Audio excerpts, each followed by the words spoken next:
Hello there. I'm the sleepy Lorekeeper. Tonight, we'll travel deep into the echoing halls of the Adeptus Mechanicus, where prayers are made of code and machines remember more than men do. So get comfortable. Let the hum of the engines guide you.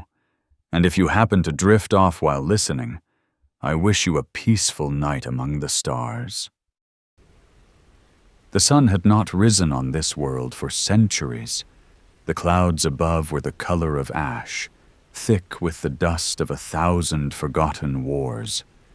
The wind carried the taste of iron, and every dawn began not with light, but with the hum of awakening machines. Inside the sanctum of steel, the priest stirred. His joints moved with the sound of gears grinding beneath old flesh, pistons sighing with every motion. The air was heavy, warm with incense and oil. Lines of servitors hung motionless from their ports, their eyes dimmed, their voices silent. Above them, cables swayed like the roots of some ancient metal tree, carrying power from chambers unseen. He rose from the slab that served as both bed and altar. Around him, the temple waited, patient as only machines could be. Every motion he made was a ritual. The touch of his hand to the cog-tooth seal, the murmur of a binary prayer that had been repeated for 10,000 years. He whispered the old invocations of activation, and the walls answered with a low vibration, like the sigh of something vast and half asleep. "The Omnissiah watches," he said, though his voice cracked, and no one was there to hear it. The lumen globes flickered to life, spilling a dull red glow over the chamber. Shadows lengthened across brass floors etched with circuits and sigils. The priest's reflection looked back at him in the polished steel of the sacred machine. Half man, half relic, he was more wire than flesh, more memory than man. For 90 years he had tended this place.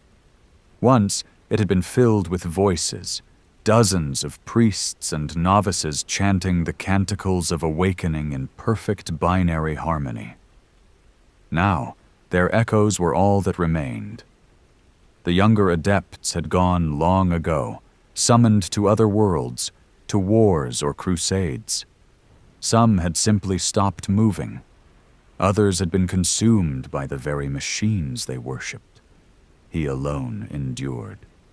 Each morning, he walked the length of the sanctum, his footsteps measured, his prayers exact. He touched the copper shrines, the rows of dormant cogitators, the massive data core that rose from the floor like a mountain of gears. He whispered words to them, not commands, but comfort. "You are not forgotten," he told the dormant machine spirits. "Your purpose endures. Your master listens." He told himself the same. Outside the temple walls, the world had fallen to silence. The mines were long dead, the cities stripped bare. The only light that pierced the darkness came from the beacon of this forgotten shrine, a single pulse every few hours, like a fading heartbeat. It was said to reach the stars once, to touch the data vaults of Mars itself. But now, the link was broken. The pulse was nothing more than habit, a heartbeat for no one. Still, he kept it alive.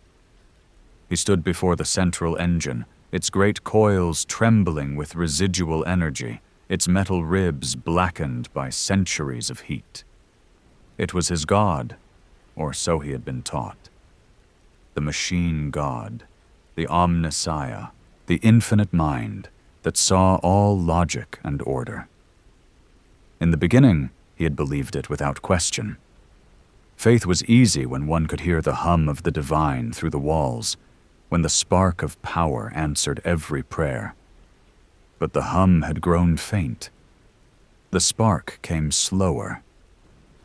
And sometimes there was only silence.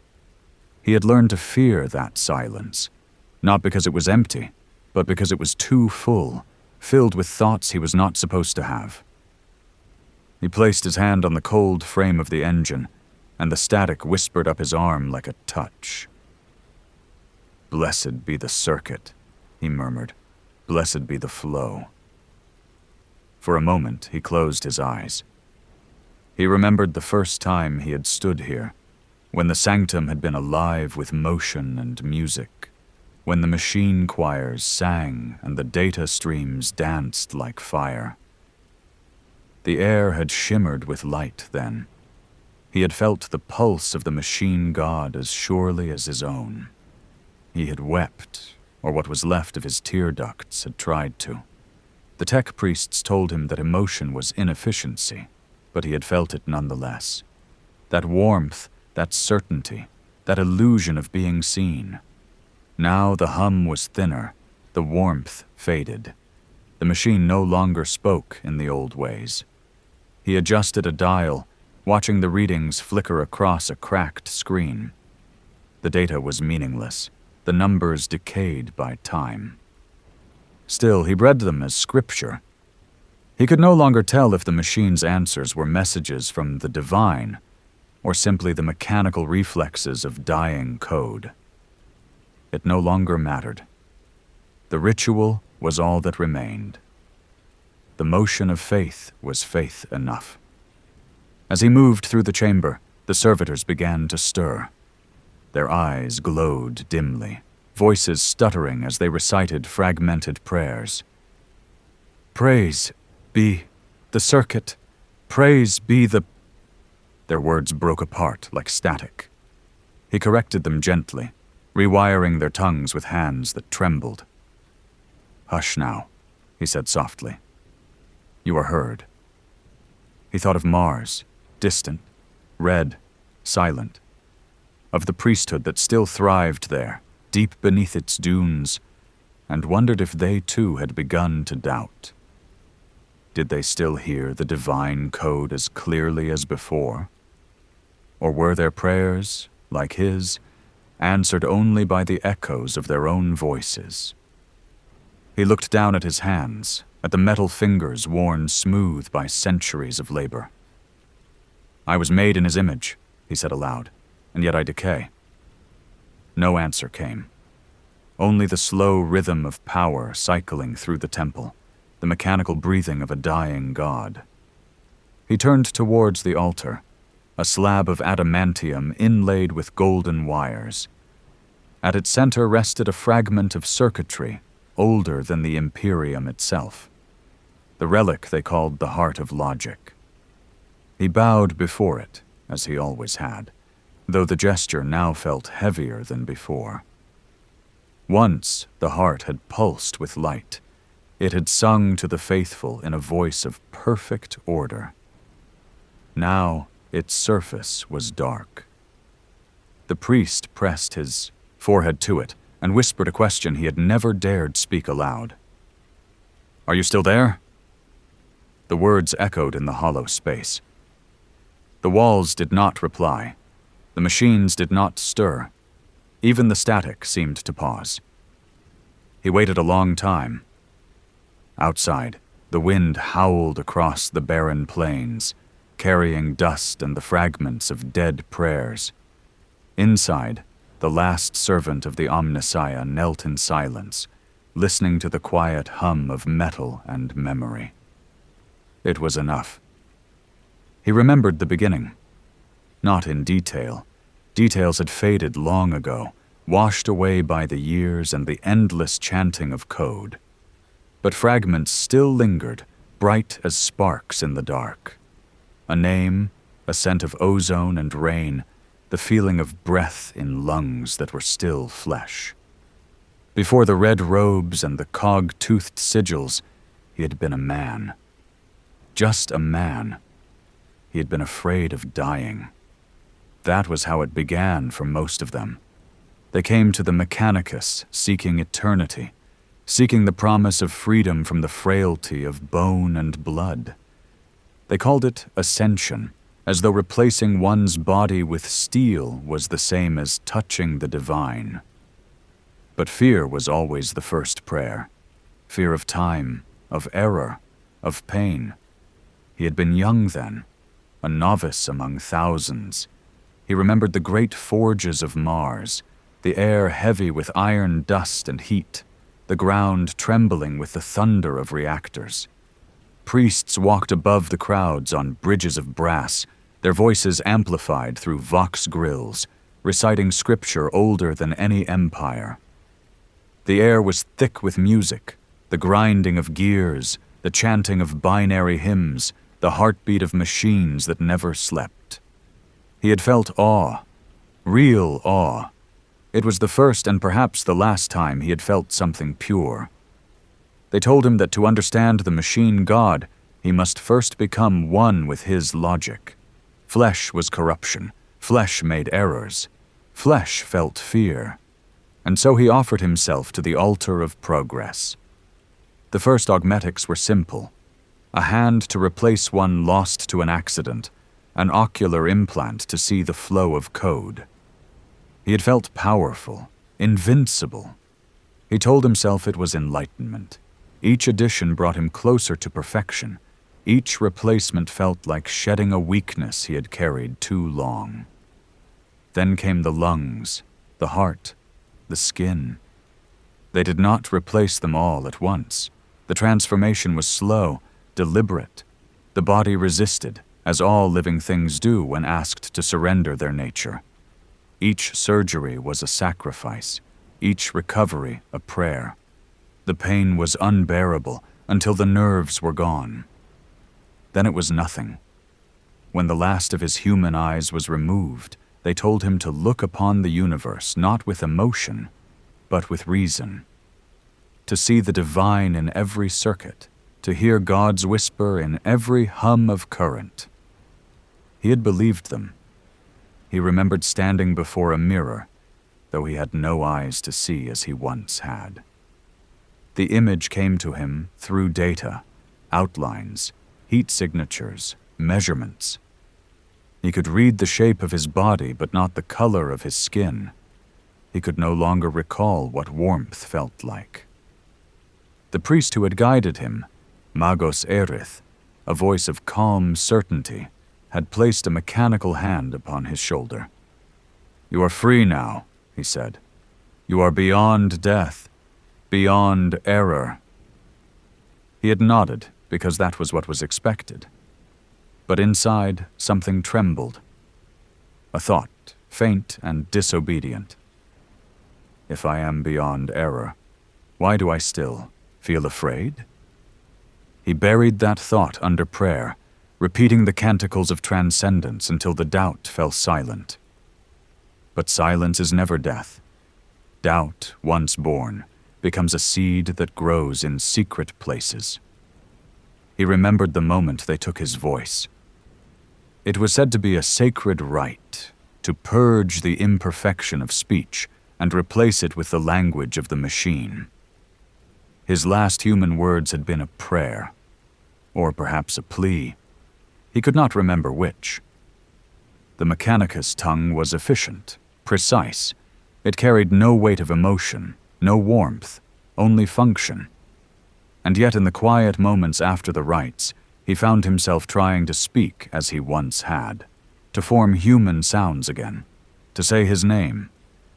But the voice that came out was static, a broken signal that faded into nothing.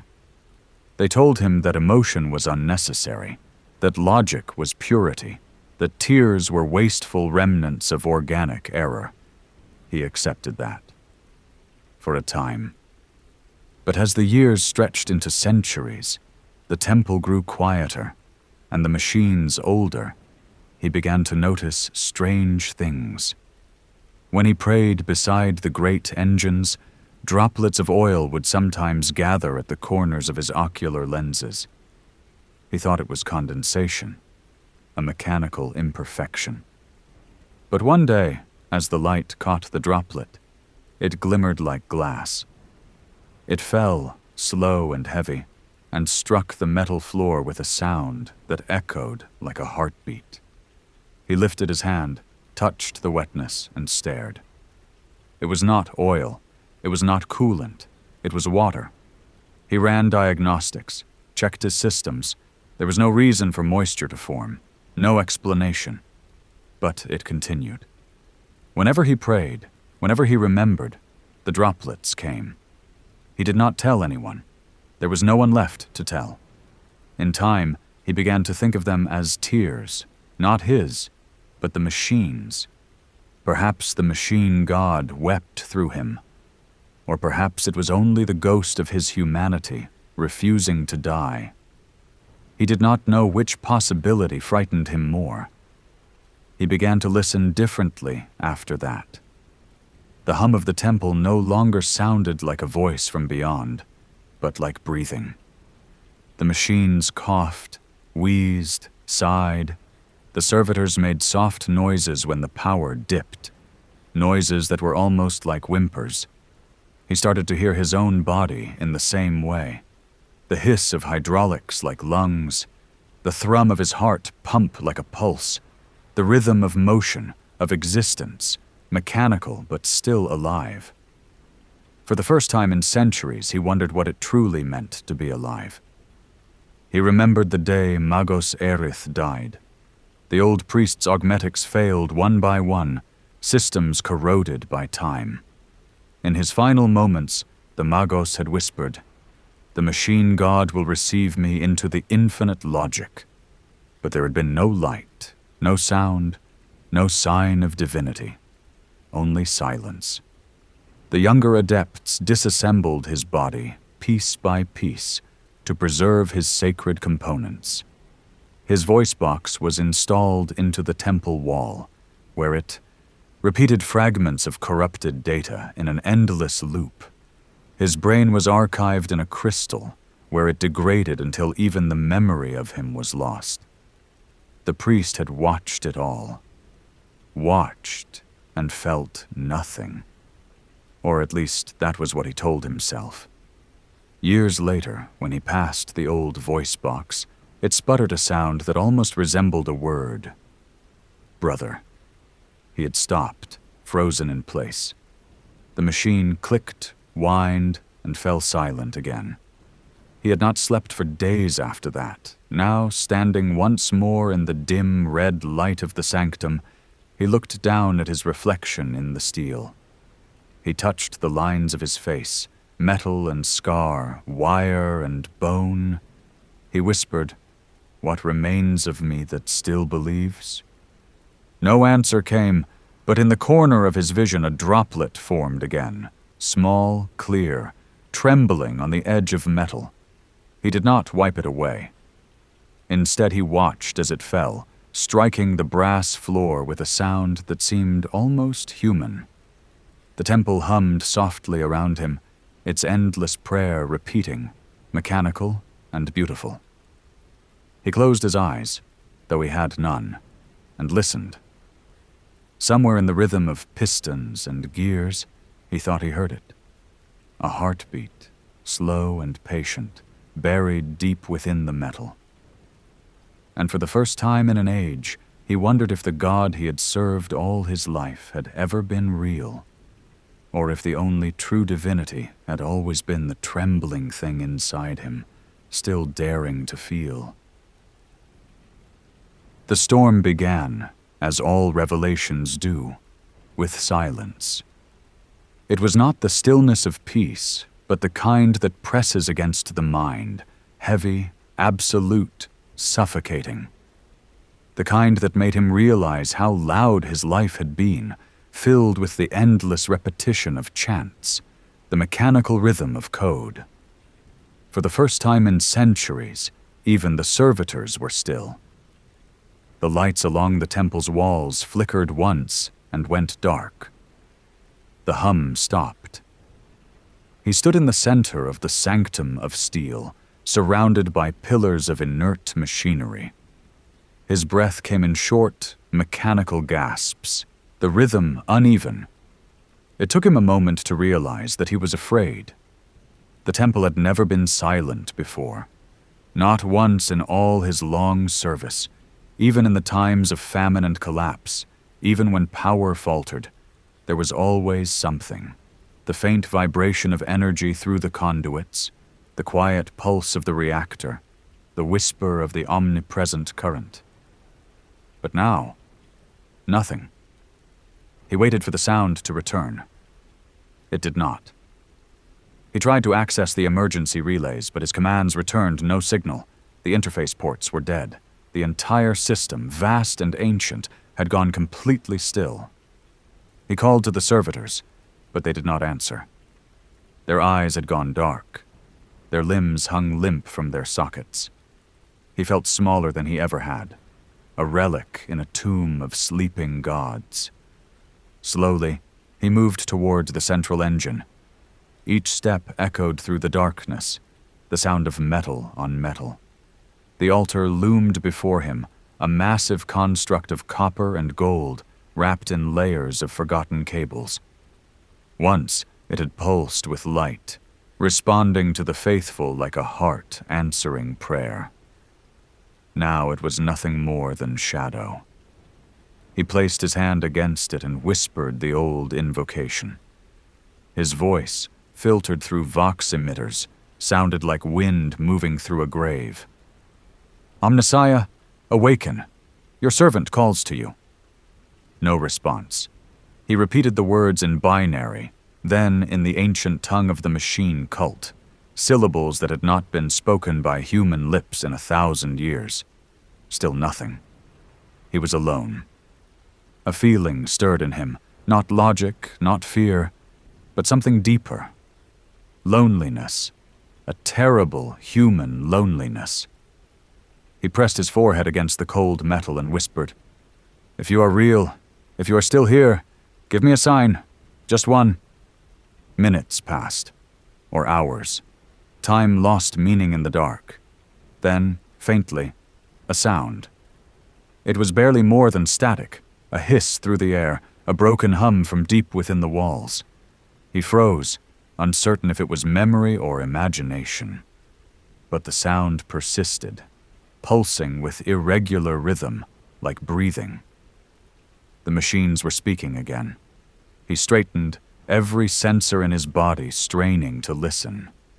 The sound grew louder, shaping itself into patterns, not words, not code, but something between. He recognized fragments of frequencies used in ancient communications, long before his time. Buried. Within the noise, there were pulses, as if something, or someone, was trying to reach him. He leaned closer to the altar, his hand pressed against its surface. "I hear you," he said. "Speak again." The static deepened, coalescing into a single tone. It was low, resonant, filled with vibration. He felt it through the floor, through his bones. Then came a second tone, higher, harmonizing with the first. Together they formed something like music, broken, imperfect, yet undeniably deliberate. The priest's systems struggled to interpret it. His logic circuits tried to analyze the frequency, to categorize it as data, interference, error. But the more he listened, the less sense it made, and yet the more it meant. The tones rose and fell like breath, like the whisper of wind across old metal. And within that whisper he thought he heard words, not in any language he knew, not in code or prayer, but in feeling. It was a voice without form. It said nothing he could record, nothing he could translate. But it felt real. He fell to his knees before the altar, trembling. "You have returned," he whispered. "You have heard me." The tones shifted, softer now, almost tender. He imagined a presence behind them, vast and old, something that had watched him his entire life from within the circuits, waiting. He remembered the scriptures. The Omnissiah speaks to the faithful, not through sound, but through motion, not through words, but through will. Was this what it meant? Was this the divine response he had longed for? He tried to record the frequencies, but the data corrupted the moment it entered his memory banks. The numbers twisted, repeating in patterns that defied logic. It was as if the signal refused to be contained. He realized then that faith had no logic. He spoke aloud, though his voice trembled. "What are you?" The tones deepened. The light returned, faint but visible. Along the altar's surface, ancient runes flared to life, their glow the color of dying embers. The air filled with warmth. The servitors stirred, their systems flickering. He felt something rise within him, awe, joy, terror. And then, as suddenly as it had begun, the light vanished. The tones fell silent. The hum died again. Darkness returned. He waited, whispered for it to come back. But the only sound was the faint crackle of power dying in the conduits. He reached into the darkness, touching the altar one last time. It was warm, the warmth of something that had just been alive. He whispered, "Thank you." Perhaps it had been divine. Perhaps it had been an error, an old system reawakening for a heartbeat before dying forever. But in that single moment of impossible sound, something inside him had changed. He felt smaller, and yet more whole. The silence that followed was no longer empty. It was full, filled with the memory of a voice he could not name. And in that fullness, he found peace. He rose to his feet and looked around the darkened sanctum. Every shadow seemed different now. The machines no longer looked lifeless. They looked sleeping. He spoke softly to them as he walked. "Rest, my children. The God who made you still dreams." The static returned once, faint and fleeting, like a sigh. Then nothing more. He smiled. For the first time in his long metal life, he smiled. And in the reflection of a darkened screen, the priest thought he saw his human face again, if only for an instant. The following days unfolded in silence. Not the peaceful silence of faith fulfilled, but the brittle quiet that follows revelation, when meaning itself trembles under the weight of what has been seen. He continued his rituals as always. He lit the sacred oils, recited the binary hymns, calibrated the reactors that no longer truly functioned. The servitors still moved through the shadows, slow and mechanical, repeating half-remembered verses from forgotten liturgies. But something in the rhythm was different now. Every sound, every flicker of power felt hollow. The memory of that voice, that strange, impossible harmony in the dark, clung to him. It haunted the space between his thoughts, rising and fading like a dream too heavy to hold. He found himself pausing mid-prayer, listening for it again. He would stand motionless for hours, his sensors open, waiting for another signal that never came. Days passed, then weeks, then months. The voice did not return. He began to wonder if it ever had. Perhaps it had been nothing more than a malfunction, an echo from the decaying reactors. Perhaps his ancient mind, starved for purpose, had invented divinity to fill the void. He thought of the first time he had believed. How young he had been, how desperate to belong to something greater. The Magi had spoken of perfection, of logic, of order so vast that even emotion would bow before it. They had promised clarity, and he had found only silence. Now, as he walked through the crumbling halls, he began to see the truth hidden beneath centuries of faith. The sanctum was dying. Every wall bore the red streaks of corrosion. The gold filigree had dulled to brown. Dust coated the altars like ash. The air itself tasted of decay. Even the great data core, once the heart of the temple, began to falter. Its lights dimmed, its code fractured into nonsense. He watched as entire memory sectors collapsed into nothing, erasing decades of sacred record. Prayers, names, blueprints, all gone in a pulse of static. He tried to repair it. He had always been good at repairs. It was the one thing that made sense, the act of mending, of making whole again. But the damage ran deeper than he could reach. The systems were too old, the circuits corroded beyond saving. He worked in silence for days, hands moving with perfect precision, knowing all the while it was futile. At last, his tools slipped from his grasp. They struck the floor with a sound that echoed through the empty hall like the toll of a bell. He sank to his knees beside the dead machine. For the first time in centuries, he did not pray. He simply stared at the remains of the god he had served. The realization came slowly, gently, like dawn creeping across a dying world. The machine god had never spoken. Not once. Every prayer, every sign, every spark of meaning had come from them, from the believers, the caretakers, the terrified children of flesh and metal who could not bear to live in a universe without purpose. They had filled the silence with faith because silence was unbearable. He bowed his head and whispered, "We made him." The words felt like blasphemy, yet also like release. He repeated them again, softer. "We made him because we were afraid." He thought of Mars, of the temples and the priests, the forges that burned like suns. He thought of all those who had whispered binary prayers into the dark, believing their voices rose to something greater. Perhaps they all knew, deep down. Perhaps the truth was too heavy to carry without ritual, without story. The wind moaned through the broken vents. It sounded like the breath of an old god sleeping. He almost laughed, but the sound that came out was a broken whirring, like a damaged servo. He stood, moving slowly.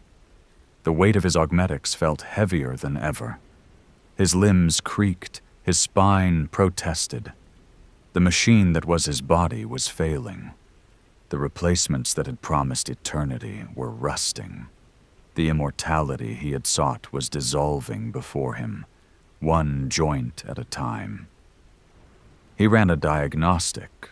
The results were meaningless. His internal power core was degrading. The organic components left within him were long since withered. He had not eaten in decades. He had not slept in centuries. He did not even know if he could die. Perhaps he already had, and simply hadn't noticed. He walked the length of the sanctum once more, dragging his hand across the walls. The metal was cold, flaking beneath his touch. He remembered when it had been warm with power. He remembered the glow of energy flowing through conduits like blood. Now, there was only the whisper of air moving through broken ducts. He stopped before the great engine, the same altar where he had once heard the voice. The surface was cracked, the sacred runes dim. He reached out, touching it gently, as one might touch the forehead of a dying friend. "I thought you were eternal," he said, "but you were only ever a mirror. A mirror of mankind, reflecting its hunger for perfection, its terror of decay." The irony struck him. In their quest to escape mortality, they had merely encased it in steel. They had replaced the heart with circuitry, but the fear remained. The same human weakness, polished to a mechanical shine. He whispered to the machine, his voice trembling. "If you were never there, then who heard me all those years?" A faint hum answered him, the last trickle of residual power. It might have been coincidence. It might have been mercy. He smiled faintly. "Maybe I did." He stepped back. The hum died away again, leaving only the slow drip of condensation from a ruptured pipe. The droplets struck the floor in rhythm, steady, patient, like a heartbeat. He felt a warmth gather behind his eyes. It startled him. He raised a trembling hand and touched his face. Moisture. again. But this time it wasn't oil, not condensation. It was real. It was water, forming and falling from the remnants of his human tear ducts. For centuries, the priests had told him that tears were wasteful, that machines did not weep. But now, as the sanctum darkened and the last lights faded, the tears came freely. They fell onto his robes, tracing lines through the dust, shining faintly in the dying light. He did not hide them. He let them fall, one by one, until the silence was filled with the soft rhythm of water on metal. And in that rhythm, he heard something that felt truer than any prayer he had ever spoken. The sound of life continuing, even as all things ended. The machines did not respond. They did not need to. He understood now. The machine god had never needed to speak. The silence had been his final gift, the space in which humanity could learn to listen to itself. He looked up at the cracked ceiling where faint light filtered through. Dust danced in the beams, each mote a fragment of time, each glimmer a memory. He whispered, "I am not afraid anymore." His voice was almost human again, and as the last reserves of power drained from the sanctum, plunging it into shadow, the old priest stood in the dark and wept, not for the death of his god, but for the rediscovery of his soul. The end came slowly, as endings often do, not with fire or ruin, but with quiet, the kind that seeps into every corner until it becomes impossible to tell where the silence begins and the soul ends. He no longer counted the days. Time had become an indistinct hum, a vibration running through his old circuits, a ghost of movement that refused to fade. The temple was nearly dead now. The auxiliary power systems had failed weeks ago. Only the faintest pulse of energy lingered in the main core, enough to keep the lights dim and the air barely breathable. He had stopped trying to repair anything. His tools lay scattered across the altar, their once perfect precision dulled by corrosion and use. When he passed them, he would sometimes reach out and touch one gently, as if greeting an old friend. They had served him well, better perhaps than the god he had prayed to. He spent his hours in the central hall, sitting before the heart of the temple. The great machine that had once been divine now stood silent and cold, its surface fractured, its coils dim. Yet he could not leave it. Not because of faith, that had long since become something quieter, something less desperate, but because of love. He loved it still. The machine that had never spoken, never answered, never saved him. He loved its weight, its permanence, its refusal to lie. In a universe filled with chaos and gods and madness, it had been constant. Unfeeling, yes, but constant. He reached out and placed his metal hand upon it. The touch sent a faint vibration through his sensors, like a heartbeat so faint it might have been imagined. "You are dying," he whispered. "So am I." He expected no answer, but the machine gave one anyway, a low hum, no louder than breath. It was not divine. It was only the echo of energy trapped in its dying circuits, yet it felt like something more. He smiled, a small, weary thing. "You were always honest," he said. "You never promised eternity. That was our invention." He thought of the magi who had taught him, the temples of Mars, the sermons about perfection. How young he had been, how certain that all meaning could be found in wires and gears. He had believed that by shedding the flesh, he could escape pain, escape fear, escape the chaos that lived in the heart of man. But the fear had followed him here. It had worn a new face, the fear of silence. the fear that the god within the machine was only his own reflection. He laughed softly. The sound came out broken, half mechanical, half human. "We built a god to keep us from facing ourselves," he said, "and when he would not speak, we called it mystery." He leaned back, resting against the base of the altar.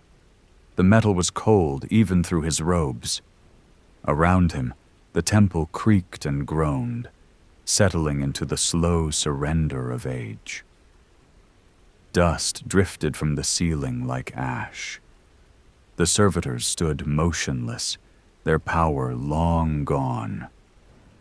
Their bodies, once extensions of his will, had become statues, an audience of dead saints watching their master fade. He looked up at them. "You served well," he said. "You believed, even when I could not." His voice faltered. Something in his chest clicked irregularly. A warning light flared in the corner of his vision, internal systems failing, power reserves critical, the biological remnants within him starving for oxygen. He smiled again. "So this is how gods die," he murmured. The idea no longer frightened him. He remembered the first time he had truly felt awe, standing in the forges of Mars, staring up at the reactors that burned brighter than suns. He had thought it was the divine he felt then. But now he understood. It had been wonder, simple human wonder, the kind that asks no reward, no certainty, the kind that accepts that beauty exists even in imperfection. He closed his eyes.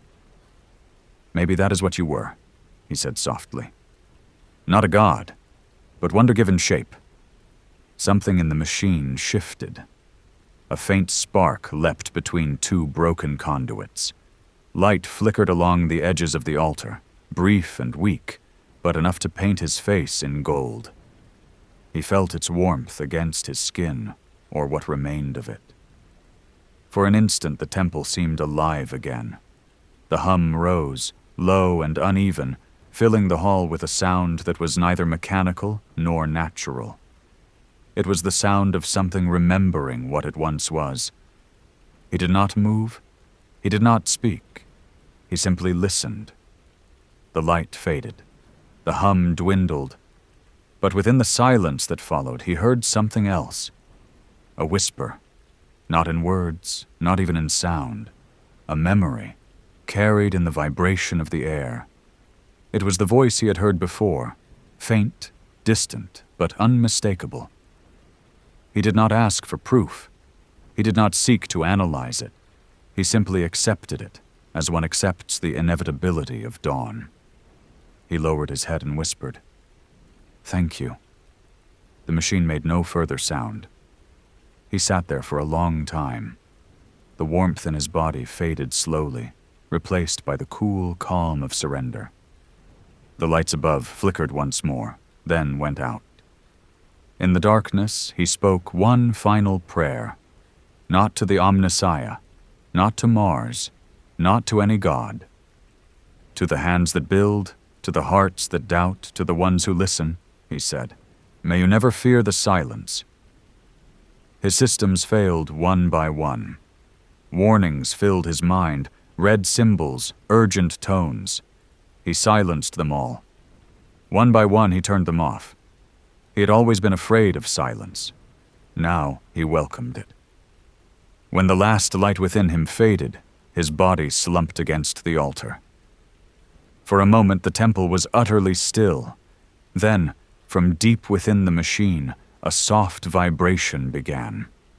It was tiny, almost imperceptible, a ripple of energy that spread through the walls like breath. A single droplet formed on the altar's edge. It glistened in the faint, dying light. A bead of condensation, or perhaps something more. It fell, striking the floor with a sound that echoed through the empty hall. Drip. Then another. Drip. Slow, patient, rhythmic, The world had no name anymore. Whatever it had been called in the records of the Mechanicus was long since lost, scrubbed from the archives by the corrosion of time. The stars above were dim and few, veiled by the dust of millennia. The surface was nothing but sand and rust, the bones of cities buried beneath dunes of powdered iron. A storm had passed only hours before, and the air still shimmered with heat. In the distance, a single figure moved through the haze, a wanderer wrapped in crimson cloth, his robes torn and his augmetics scarred by centuries of travel. The sigil on his shoulder was half erased. The cog of Mars faded almost to nothing.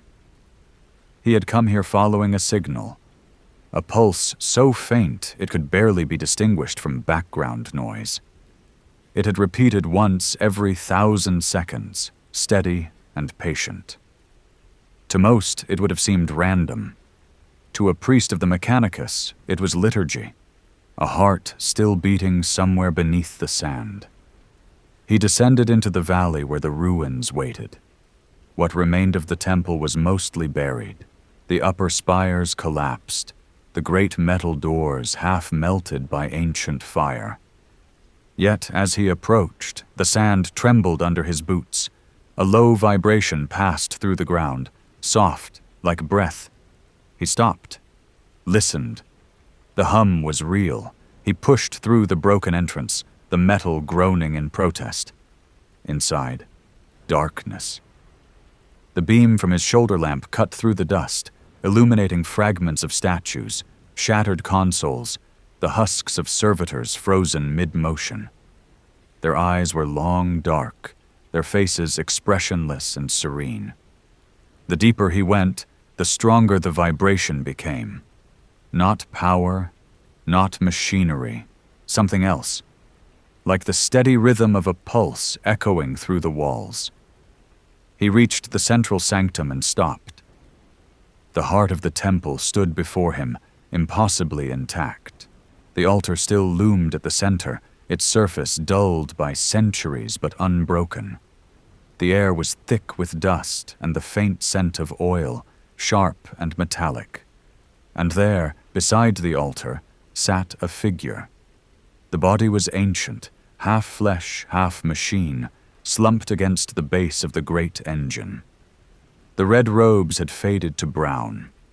The metal augments were fused with the stone floor. Wires trailed from his skull like roots from an ancient tree. His hands rested on his lap, still and patient, as if in prayer. The wanderer approached slowly. His steps echoed across the empty chamber. He knelt beside the figure and brushed away the dust from its face. The eyes were closed. The expression peaceful. He recognized the robes, the implants, even the mark burned into the shoulder. A priest of the cult Mechanicus, from the earliest era. Impossible. The body should have been dust, and yet the air vibrated again. The hum deepened. He turned toward the altar. Its surface glowed faintly beneath the dust, lines of gold pulsing like veins under skin. He reached out, touched the metal. It was warm. A single droplet formed along the edge of the altar. It hung there for a moment, trembling, before falling. It struck the floor with a delicate sound that seemed to echo far longer than it should have. Drip. The wanderer froze. Another droplet followed, then another. A slow, deliberate rhythm, each one landing exactly where the last had fallen, forming a small, perfect circle on the brass floor. He looked closer. The liquid was clear, faintly luminous. It shimmered in the pale light of his lamp. It was not coolant, it was not oil, it was water. He stared at it, breathless. A machine that cried. He turned back to the body of the priest, resting silently beside the altar. The faint light from the glowing circuitry painted the old face in gold. There was no movement, no life, and yet the faintest smile lingered on the mouth. The wanderer bowed his head. For a long moment he said nothing. Then, softly, he spoke. "Omnissiah preserve you, whoever you were." The hum deepened again, not loud, but vast, like the exhalation of something enormous beneath the surface of the world. The lights flared briefly, casting the whole chamber in gold. The air grew warm, alive with energy. Then, as quickly as it had come, the light faded. The hum retreated into the walls. The temple returned to stillness. The wanderer exhaled, slow and reverent. He reached into his robe, withdrew a small data slate, and began to type. His voice recorder clicked on. Record entry: discovery of a pre-heresy sanctum, evidence of sustained power and independent machine function beyond known limits. A single central unit remains active. The machine emits condensation in rhythmic intervals consistent with hydraulic pulse, or with sorrow. He hesitated. The next words came out softer, almost a whisper. The machine still remembers how to weep. He closed the recorder and stood in silence for a long time. Then he turned, giving one final glance to the kneeling figure and the faint shimmer of light beneath the altar. Outside, the wind had begun again, sweeping dust through the broken doors. It filled the chamber like breath, carrying the sound of the desert's endless whisper. The wanderer stepped into the storm and disappeared into the haze. Behind him, in the darkened temple, the droplets continued to fall. Drip, drip, steady, endless. And somewhere within that sound, deeper than words, older than code, the dying machine dreamed. Not of perfection, not of eternity, but of the soft, fragile thing that had built it, and of the simple beauty of remembering how to cry. Are you still awake? If you are, maybe start the next episode, or leave a little like before you drift away. But if you've already fallen asleep, that's all right. I'll let the screen fade to something quiet, and I'll leave you to your dreams. Good night, traveler.